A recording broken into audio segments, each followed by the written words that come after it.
Hello and welcome to the 5 Core Life podcast with Will Moore, founder of More Momentum. Today's episode, we are sitting down with Mitzi Perdue to talk about how to combat human trafficking and win this fight for good and how she's using gamification to accomplish this. Mitzi brings attention to this very dire subject in this episode. If you haven't already, go ahead and pound that subscribe button so you get notified when episodes air. Are you ready to fire on all cylinders? If so, let's go. Thank you. Oh my God. Thank you for being on. I've talked you up enough. So here you are. So let me try and deliver, because You better. I want to do something that hasn't been done before, and you're the person to talk with, and your audience is the person to talk with. What if we could gamify, or what if we could create a human trafficking game? And it would be full of, how about violence, horror, and you get to be the hero and along the way, you learn a lot more about trafficking and ways to combat it. What do you think? I love it, because you're grabbing an audience that you never would have normally had, right? And it makes me think of, did you see that movie with Joaquin Phoenix, the human trafficking movie that came out a couple years ago? I'm making a note to make sure that I do see it. Oh, you haven't seen it? Oh, you should totally see it. Oh, yeah. It's one of the best movies I've ever seen made on human trafficking. I think it's on Amazon Prime. It did really well. I can't think of the name, but just Joaquin Phoenix, human trafficking, Google that, and I'll find it. But I already have a group of people who are interested in actually creating this thing. And I think it'd be magnificent because, as you say, it would get a group of people who normally would never hear about what Well, that's exactly right. So let's talk about it. So, you and I obviously talk weekly. I think we missed last week, so we hadn't really talked about this. Tell me where you are in this process and where your head's at. All right, there are people who are gamers and who know all the big gamers and believe that it might cost a couple of $1 million, but we also think there are people who would put couple of $1 million into this, and there could be so many adventures. Like maybe you're fingering a girl who's been in a cage for 2 years, and that's an actual example. Right. Or you could go through some of, how did she get into it? How do you rescue her? How do you get to be the hero of the hero? Yeah, and there are thousands of different possible stories, and they can. Mm-hmm. Yeah, I've been told that with gaming, you really want violence and horror, but you also want heroes. You get to be the hero. So I'm already thinking. We'll obviously we talk offline as well. So, but for the purposes of this, I got a million ideas. First of all, instead of just like showing the human trafficking examples and then you're saving the person, like, to me, a lot of games already have that type of theme, not necessarily with human trafficking, but you don't want it to get lost on them that they're like, okay, solve that mission, on to the next, and then they turn it off and then they forget about it, right? So the key is going to be bringing that into their consciousness to take with them after the game is over and to get them to want to take and get involved and take action, right? So I'm thinking about things like, in the actual game, a link to a website that's also fun that kind of shows you how you can get involved. Actual, places, donate here. Like, okay, you just saved her, blah, blah, blah. You can actually save a real human being. Donate $10, like these types of things so that it's incorporated in there versus just a game on its surface of human trafficking, which I know how that's going to go because I'm a gamer. You're going to play and be like, oh, this is cool. And you're going to think about human trafficking, like, oh, that's awful. But then you turn it off and it's out of your head. All right. I interact with real life as much as possible. And I think there's so many interesting stories that you could be the hero of. But I also think it would change a lot of people's minds forever, because let's go into porn. Your audience can handle us talking about porn? Of course, they can handle anything. That was rhetorical. I figured. But something like 95% of the pornography that you see was not voluntary. And and in the case of where it's somebody who's trafficked and she's, somebody's done to her out of sight, out of frame of the camera, and she's saying that she loves doing this. No, she doesn't. She's about to be killed if she doesn't go along with it. Right. Or another aspect of pornography that I bet a lot of people aren't aware of, but you're familiar with revenge porn. You're a guy, you break up with the girl, you're really mad at her for dumping you, and you've taken pictures of Oh, wow. Yeah. Yeah. in her life. And not only that, it's immortal, because even if the girl commits suicide, which they have done, it goes on, and you can't take it down because you can take it down here and it pops up there.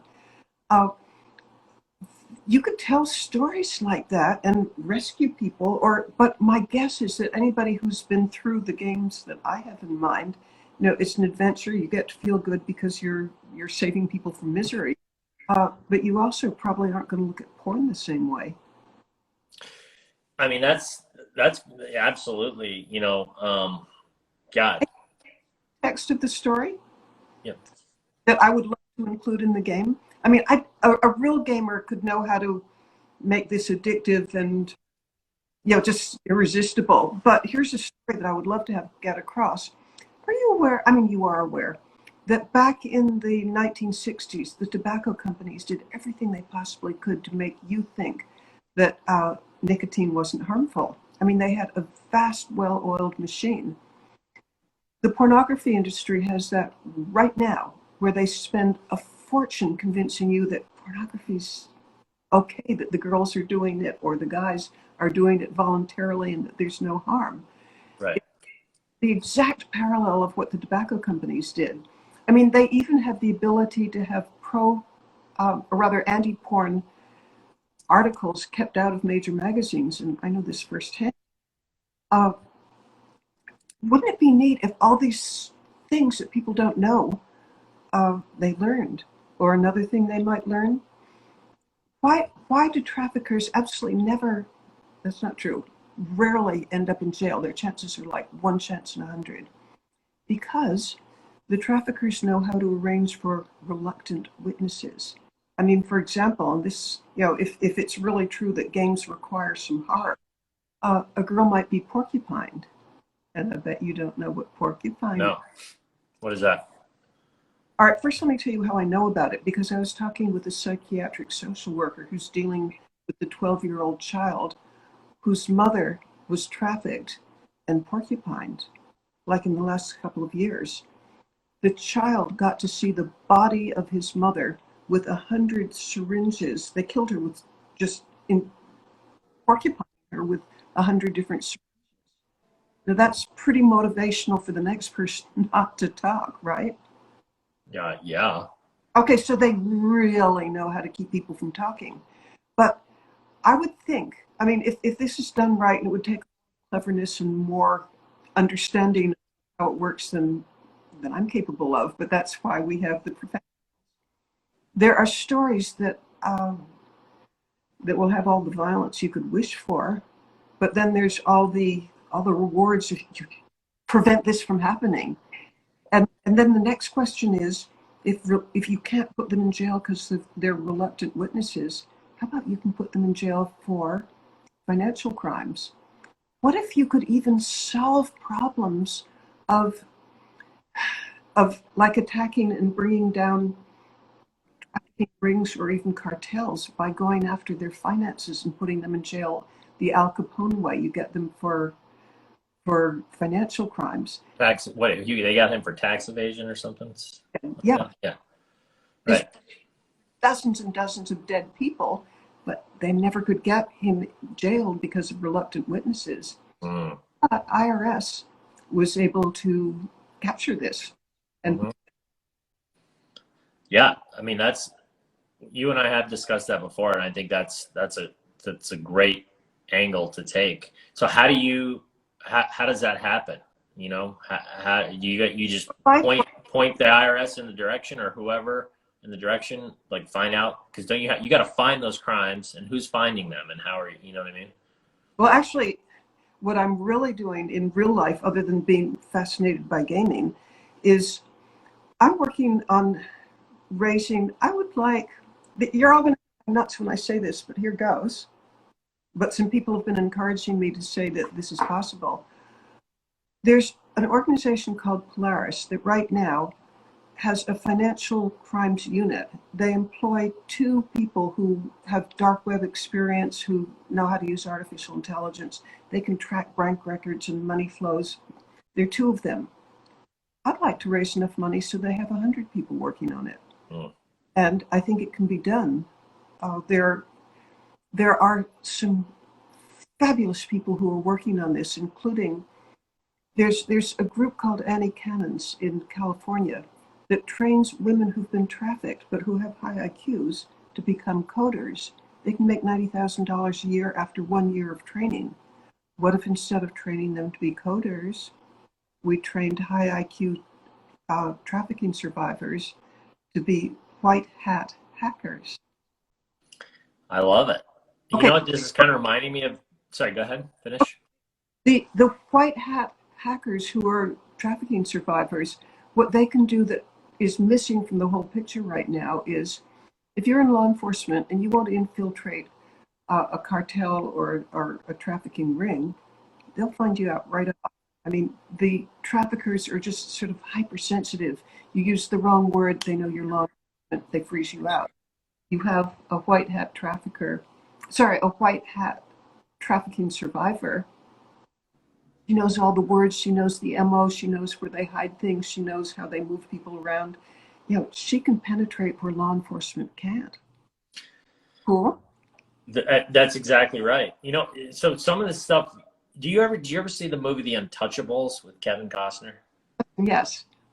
It's kind of ringing a bell, like, right? They were like this little group, and, you know, it's like, it starts with a small, you know, and a task force of people that are dedicated, and it's like, right, it needs to be bigger, it needs to grow, and it needs to be, you know, just as big as any other big force out there trying to stop bad things happening in the world.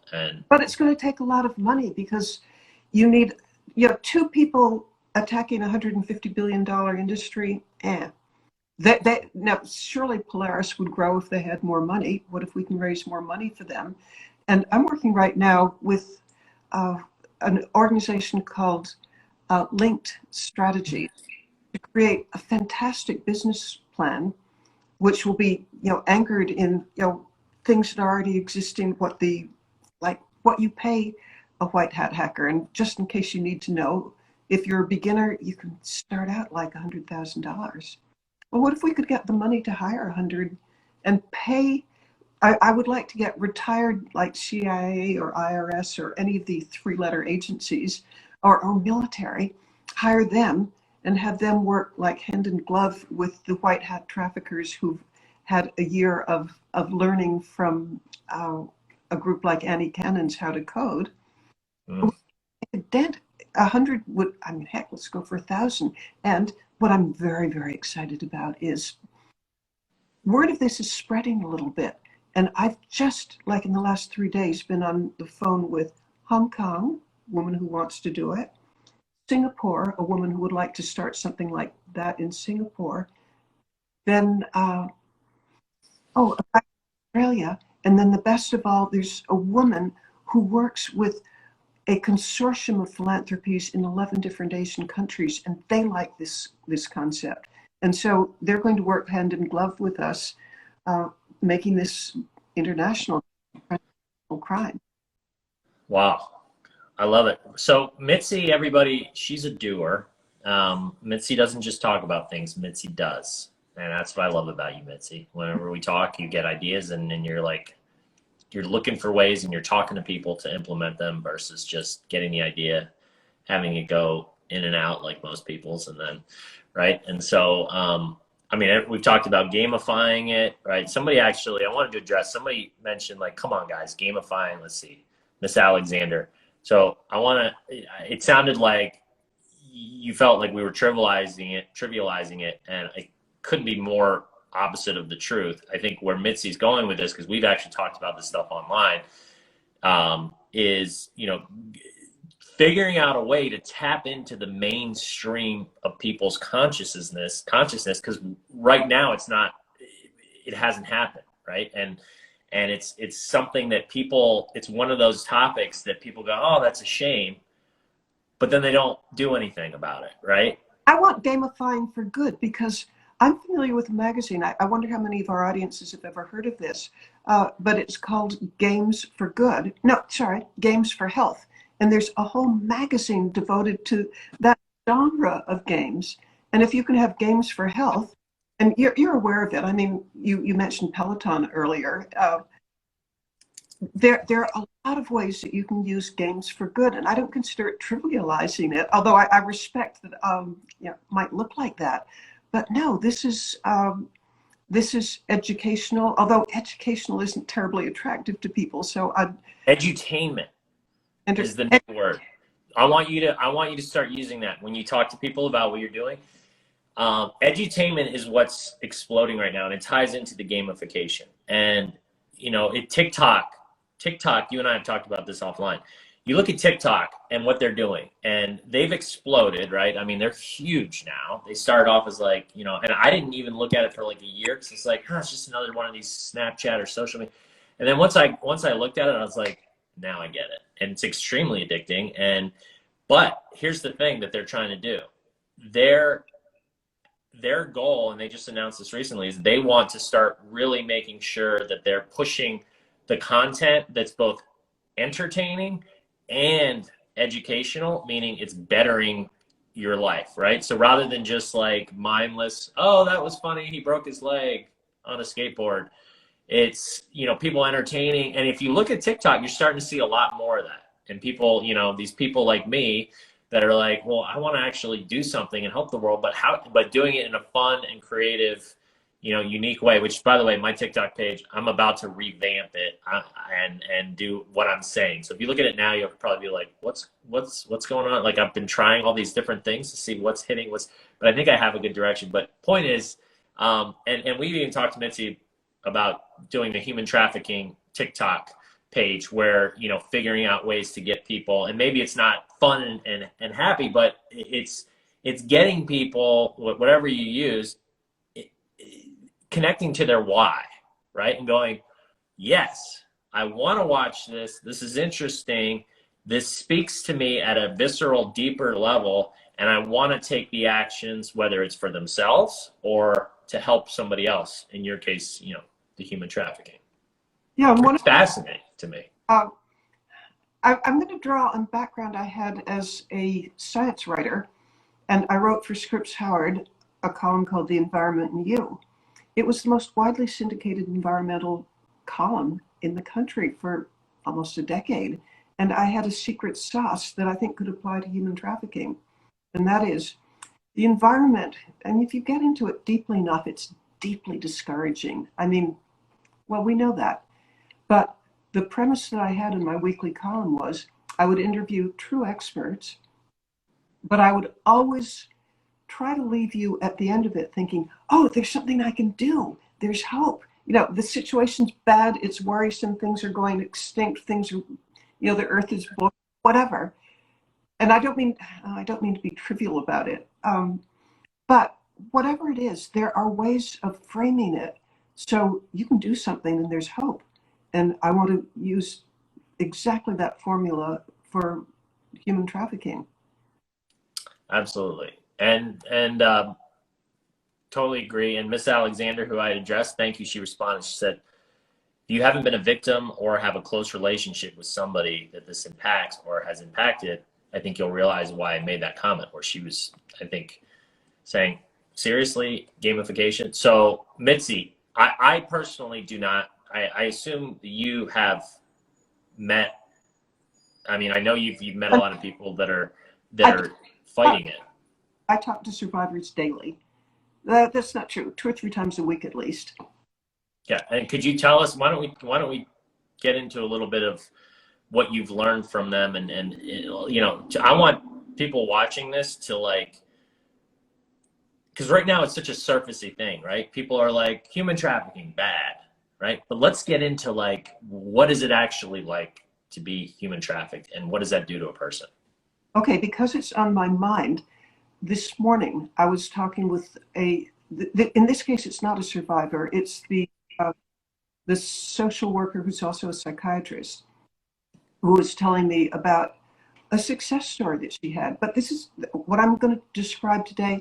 I learned about today.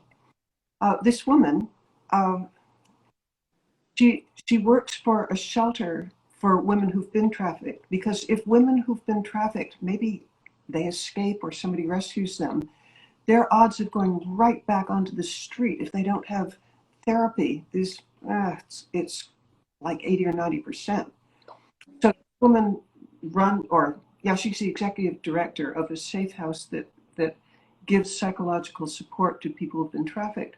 The case she was telling me about today, the girl, and she was 17 years old.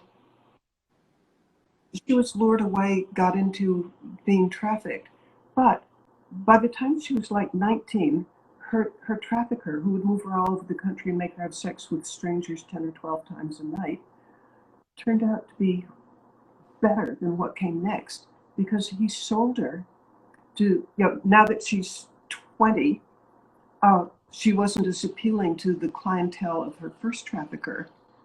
And she sold him to a man whose specialty was keeping her in a cage 24 hours a day, except when she was let out. And this man wanted her to look younger than she did. And by the way, she's 27 now. He kept her in a cage where she could never stand up. I mean, she could be, and they would only let her out. Oh, she was starved. She's 5'5". Her weight when she came to the shelter was 94 pounds. And trust me, that's my height, and I won't tell you how much I weigh, but it's about 30 pounds more.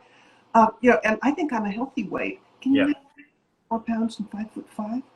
But he wanted her to look like prepubescent. I mean, if you're that thin and you're a woman, you don't have breasts and you can look like a child. So Right. he's a child, and his clientele were people who had fetishes.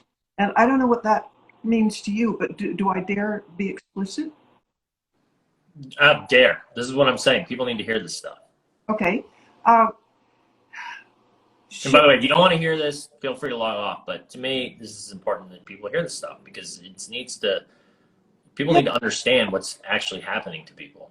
okay, I think everybody knows about the golden shower, but do you know about the bear hug? The No. bear defecate on the woman's breasts, and then you force her to embrace you, and so it gets smeared all over you. I mean, there are people who like that. Yeah. Um, and since she was so thin, she looked like a little girl. Um, well, okay, I think I will go into more of them, but trust me, she she told her social worker or her case manager that she loved being in her cage, because when she was out of her cage, bad things were happening to her. When she was in her cage, she was safe. And then the rest of her story is uh, she finally managed to escape because they needed clothes, or she needed clothes, and her trafficker, carefully watching her, took her to one of those organizations like the Salvation Army. I don't think it was the Salvation Army, but where you could get used clothes very, very inexpensively. And so she had to try on the clothes, and I think she crawled out a window or something and escaped the person who was watching her, and made her way, I guess. Wow. But she was put in a shelter, and for almost a year, the following would happen. Typically, the shelters, at least this was Oregon, her experience was that a shelter would keep her for a month, but they wouldn't keep her longer, so she'd have to find another. And her terrible problem was she would tell about being kept in the cage, and nobody would believe her. They wouldn't believe people would do things so awful to her. And they were diagnosing her as paranoid and bipolar and schizophrenic. They didn't know until one person, working with the police and figuring out the location, found the cage and found the trafficker. And at that point, her healing began, because up until then, nobody would believe her. She was believed. Yeah. I'll jump to the end of the story. To me, it just seems beyond imagination that somebody could recover from that much trauma. but she's had a couple of years of counseling, and actually it's faith-based. She now, she doesn't have any of these diagnoses like being bipolar and schizophrenic, because now people believe her, and she is living independently. She pays rent, and she has a job working in a greenhouse. And yeah, that somebody could recover for something that dire boggles my mind. But that's the kind of thing. Oh, and one more statistic. The odds of a girl who's the typical age that a girl is brought into the life is 12 to 14, and her life expectancy is 7 years. She die of overdose or suicide, disease, organ harvesting. Yeah, the world is the most dark, horrible thing in the world. But let's pivot now to what's more encouraging. What if we had a way of stopping it? What if enough people were aware of this, that, back during the time of abolition, there came a sort of tipping point where people just said, this is impossibly wrong, we won't do it anymore. What if the world became enough aware of the horror of this that we were able to stamp it out? And there are ways, and I'm afraid that I'm going to monologue too long if I talk to you about ways, but the way I think is attacking their finances. Yeah. Because right now there is no penalty because the witnesses are too scared. Yeah. Records, and you can put them in jail. Right. And the white glove hackers. Yeah. Totally. And so, God, there's so much process there. So, first of all, somebody asked, how is she now? This girl? The girl you were just talking about. Let's. She backups continuously. However, she is living independently, and she has a paying job in the house, and she's actually pretty happy because, well, in her case, it was very, very much faith-based.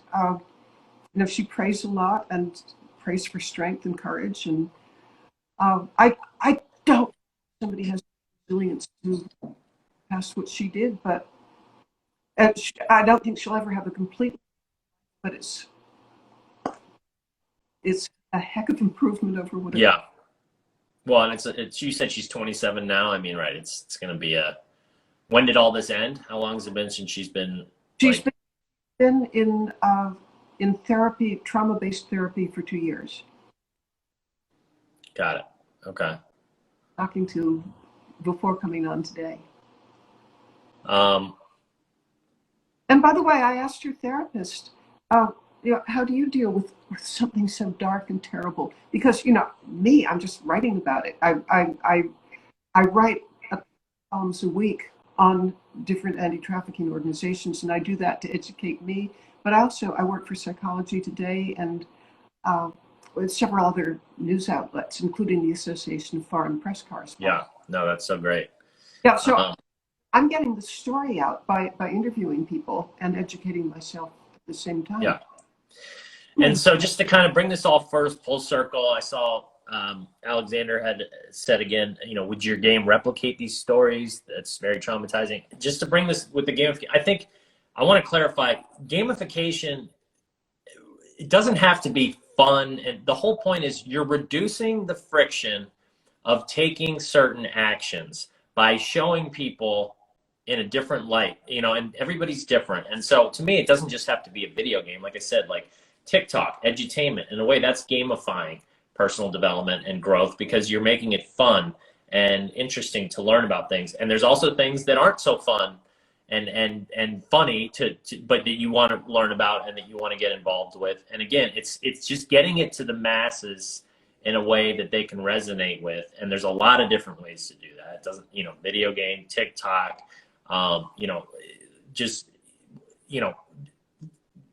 whatever it is. And it's, right. You don't want to, it's a fine line with something that's as horrible as this, especially clearly somebody here, Alexander, has had somebody that she knows or was the victim. And, right. You don't want them to be like, they're trivializing it. So it's that fine line, but just know that the whole point is figuring out a way to get people interested. Like you're almost tricking their brains into going, hey, look over here. And they're like, okay, oh, this is cool. What's this? This is interesting. It's like, oh, but hey, this is what's happening, and let's connect on a deeper level. If this is something that touches you, like here's the information in a way that's interesting to you, and now you can take action on it. That's the best way I can say it. Well, actually, I think I'd like even a different word than gamification, because Yeah. I look at it, I want people to be influenced by thinking, I can help stop this. You're not going to win points in this game unless you're stopping the bad guys. Right. Exactly. And I think that's a good point. Right. The name itself, and this was a good kind of test, right? Like it can turn people off if they have personal experiences from it. So it's that principle, but it's used. Yeah. Maybe it's a different term of how it's, Edutainment? Yeah. Edutainment probably wouldn't work either, because that sounds like you're being entertained, and that doesn't really go with human trafficking either. But what use the word gamification instead? Be a hero, stop trafficking. Yeah, I mean, I love that. Yeah, there you go. Right, it's how you present it. It's the spin. I mean, my understanding a little bit of gaming is that there's got to be really evil, horrible bad guys, and then superheroes. And I want the person engaging in this to learn a lot and identify with being the hero who stops these horrible monsters. Right. And no, not just answer. She said again for points. No, yeah, for points. But then the whole point, as we discussed earlier, is then having call to actions to actually get involved in real life to do things. Whether it's signing up for this, on your website to get involved. Whether it's donating, whatever it is. But actually, the whole point is it's the bridge between, hey, that's a bad thing over there, but I don't really want to have anything to do with it, to now bringing them into that world and getting them to take action. Well, this idea is pretty new, and it's going to take a lot of fine tuning, but who are extraordinary experts in this who are interested in making it work. Yeah. I mean, and then we, as we know, we know some good people in that industry. And I have dedicated my life to it, and we got other people that we're talking to, and it's only going to expand more and more. But feedback that the word gaming, when there's so much suffering, is inappropriate. So I'm grateful for that feedback, because I don't want this to be its own form of pornography. I want it to be something where you feel, I want to train people that to be on the side of the angels, you have to help stop this monster. Right. Well, and we're just spitballing right now, right? I mean, obviously, the end product, the way it's conveyed, it's like I said earlier, it's going to be that fine line of like getting people interested, but not offending people to like where people are thinking it's being trivialized, right? Yeah. And I do think there's definitely a way to do it. I know there is. It's how you present it so that people go, everybody, not just some people go, oh, wow. Yeah, that's a really clever way to get me interested in this. And now I'm interested, and by golly, I'm going to take action, and I never would have. Right. And that's what we all agree on, I think. And sorry, real quick, before Alexander, she's the one that's most vocal here. She mentioned twice now about an idea, which I think is actually an interesting idea too, which is having a show that's interactive, similar to like a 48 hours or a Dateline, and getting people involved in the community to get rewards and stuff. I think that's a cool idea as well. Is it Alexandra or Alexander? It looks like Miss Alexander is his name, 21. Okay, this is so valuable, because my late husband used to say, none of us is as smart as all of us. And so the more input, the better. That's exactly right. And right. And thank you for being proactive. What you did right there, Miss Alexander, that's a growth owner versus a fixed victim. Okay. Instead of a fixed victim going, this is crap, like this isn't going to work. You got at first what we were talking about offended you slightly, clearly. And that's and again, as Mitzi said, that's good feedback. Like, we got to be wary of how we present it. So thank you. But then you came in with your own solution of, hey, what about this? Right. And so Thank you. That's awesome. I'm sure you can reach out to Mitzi on her page DM directly if you have any more ideas and whatnot. It sounds like you're somebody that's got a personal experience with this. So Mitzi, correct me if I'm wrong, but she can reach out to you directly. No, because I have a guiding philosophy, and I bet you're going to approve of this. It comes from NASA, National Aeronautics and Space Administration. A rocket ship to the moon is off course 95% of the time, but it still is the moon because it makes course corrections. And I figure that with what I'm working with this gaming thing, it's going to be off course. We make a correction, it's still off course, but we keep correcting. That's it. And I mean, you're actually using a gamification analogy to discuss how you're going to master gamification. It's brilliant. It's gamification within gamification, people, right? And that's like my app, as we've talked about, which I'm so excited with the rocket ship, and it's easy to get off course, and you're not living the life that's going to make you happy, and you're not living the 5 core life and forming these habits that are actually going to help you become happier and whatnot, but you're stuck in these failure habits. So yeah, I love that. And it all started years and years ago. I want to say it was Dale Carnegie.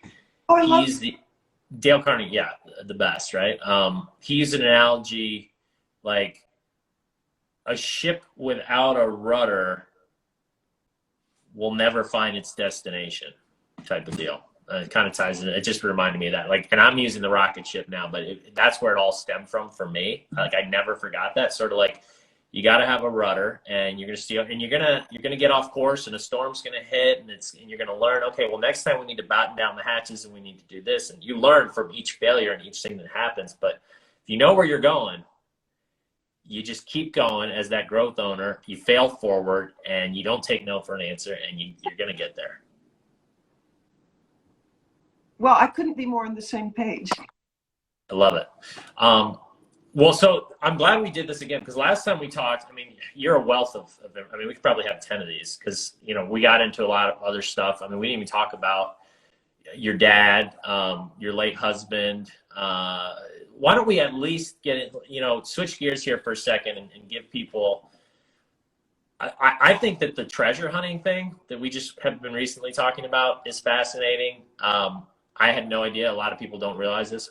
Mitzi's late husband, Frank Perdue, Perdue Chicken, we all know. Remember the guy on the commercials, everybody? Love that guy. So he had a very interesting private life, as Mitzi would attest to, because she was married to him. Tell us about the treasure hunting and the results of it. Okay.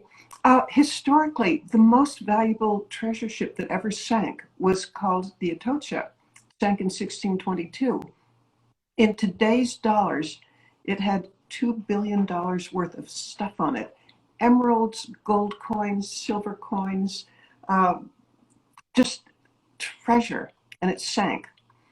And it was so sad, because when it sank, there were 2 ships following it. When a hurricane washed it up on the Florida Keys, they knew exactly where it sank, and so there was so much treasure. Of course, they wanted to rescue, but it was just about, it sank in, I think it was 180 feet of water.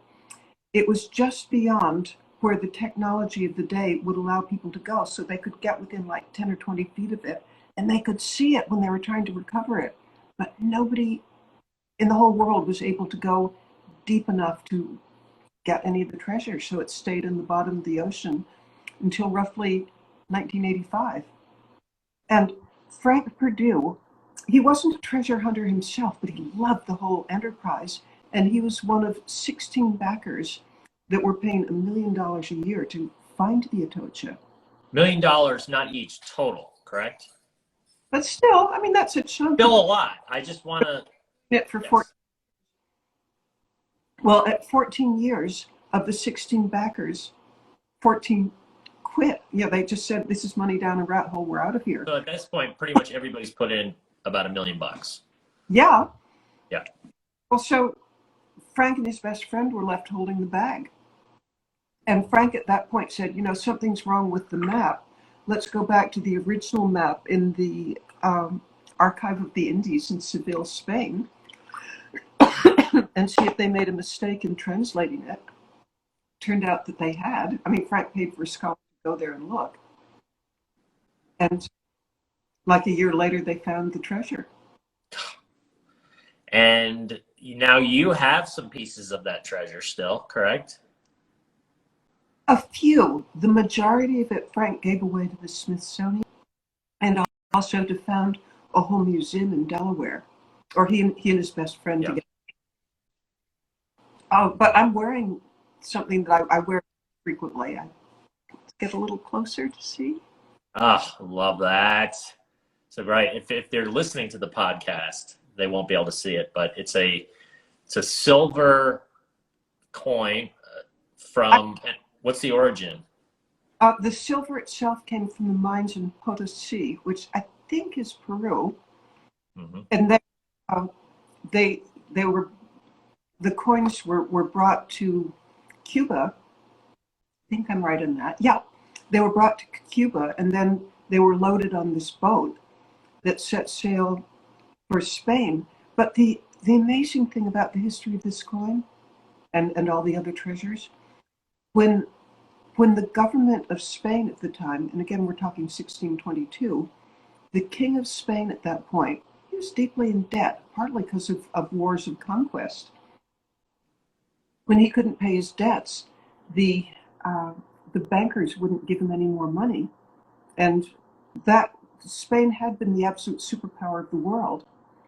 It began a downward spiral from which it never recovered.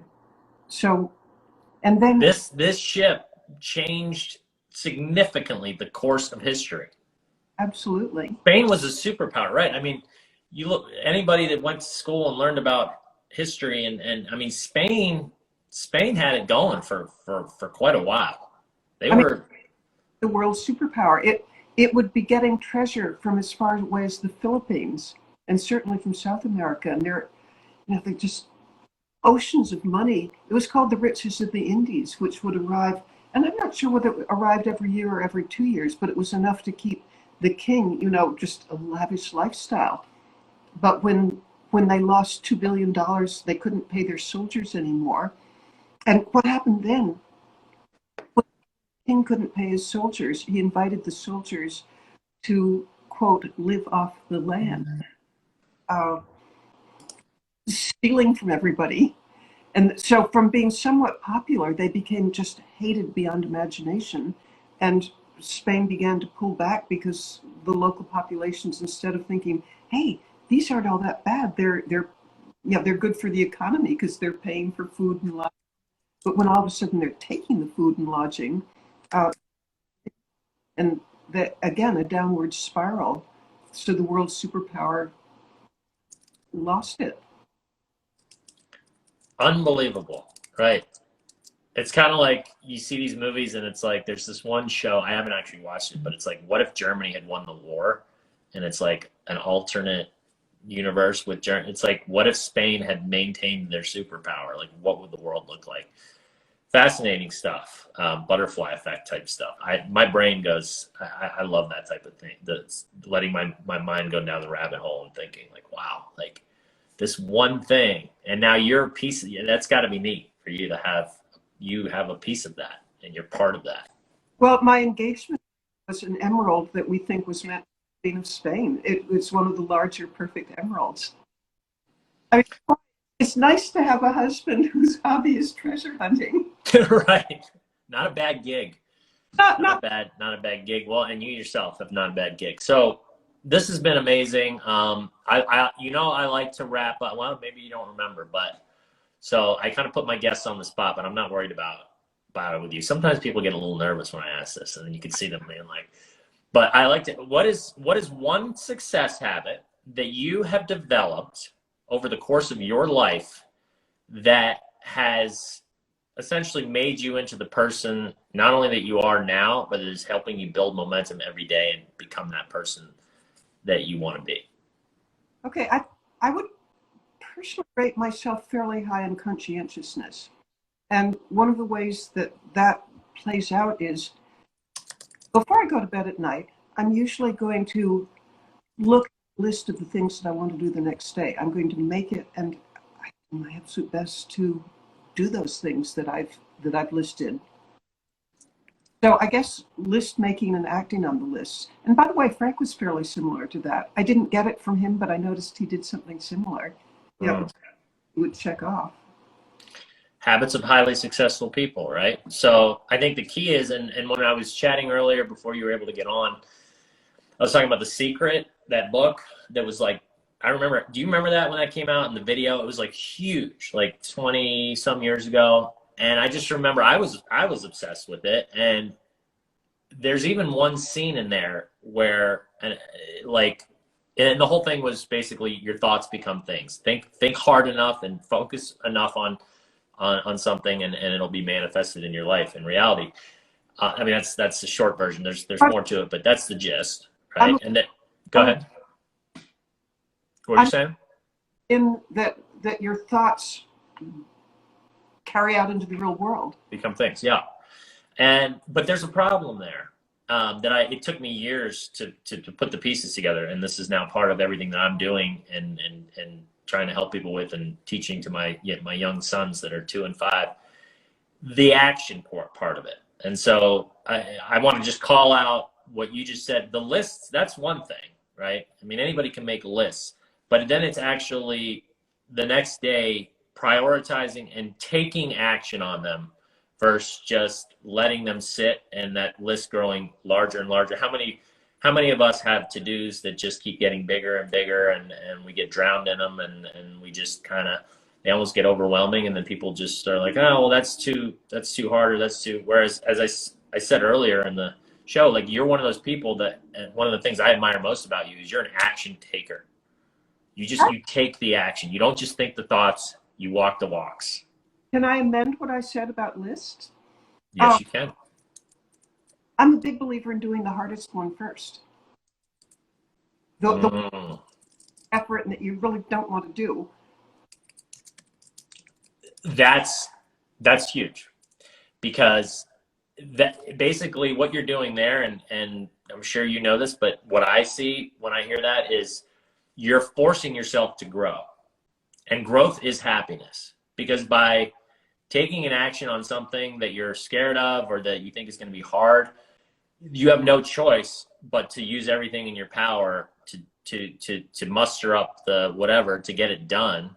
And then when you do it, it feels so much better than that little dinky whatever, something that takes 5 seconds to do. And you've grown in doing it, and you've gained confidence. I call it going from your failure loop to your success loop. You're stepping into your success loop, which is you take a little bit of action, you have a little bit of success, you gain some confidence, which then gives you energy to want to take more action. And then you take more action, you get a little bit more success, you gain more confidence. And so you're just like, and it's propelling you. And it's this momentum loop of wanting to take more and more action, because you're seeing there's results, you're feeling better, you're getting bigger, better, faster, stronger, smarter every step of the way. So I love that. Thank you. Well, I believe what you just said with every one of the 80 trillion cells in my body. I mean, it's just true. Love it. Well, always a pleasure, my dear. And I think, are we on for today? Is it today? So, yeah, I think we're talking later, unless, I don't know, we'll email with our group. We have a little networking group, and it's so lovely and fun, and we talk every week. Everybody. We lost the very first part. What was that? It's like we have our own mastermind. And I recommend to everybody, have a mastermind group that inspires you to do more. Absolutely. It feeds my soul every week, and it's talking to people. You want to find these people that are like-minded, that share your passions about life and your goals and your missions, and just talking to these people regularly, good things are going to come from it, right? So we know that's going to happen with us, and good call. We recommend it to everybody out there. So thanks everybody for tuning in, and Mitzi, always a pleasure. I love you so much. Thank you for being on the show. I love your audience. I love this. It's just great. So thank you for inviting me.